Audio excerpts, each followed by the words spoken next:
Peggy 16.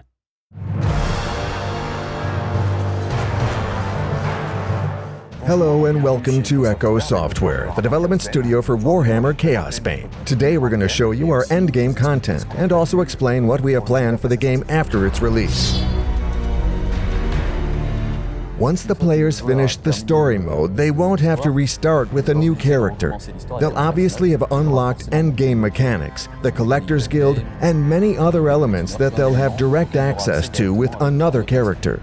Everything the player wins during the story mode with their main character is shared on the account, meaning that they'll be able to use their money and fragments right from the start with all the characters on their account, even if they create a new one. Once they finish the game, they'll have unlocked the endgame modes and will be able to access them with any character.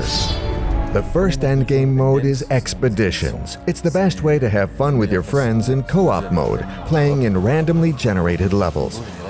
The second game mode is Relic Hunt. The player will be able to go to see the Collector's Guild to purchase access to a dungeon, which will be procedurally generated with different difficulty levels. This dungeon will therefore be changed by specific modifiers, which range from the most basic to the most dangerous. The higher the difficulty level is, the higher the chances are that the player will find high-quality gear, including heroic sets and the like.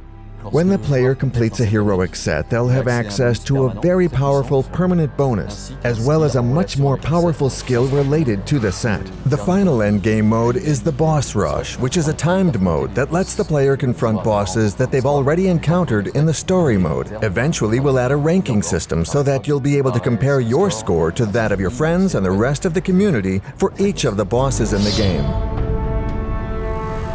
After the game is released, we'll be offering regular updates. Some of them will, of course, be free and accessible to all players, but there will also be paid updates which will be included in the Season Pass. For the first major free update, in addition to the normal daily follow-up that we'll be performing on the game after its release, we'll be offering a new difficulty level as well as new gear. Then for the second, we're going to add a new game mode that the community's asked for many times: Permanent Death. The player will have access to new heroic sets for each character. With the third update, we'll continue to offer the players new gear and additional difficulty levels. Finally, for the fourth, among other things, we'll add a new system which will let players continue to advance their characters. In addition to all these free updates, we'll be offering extra content linked to the Season Pass.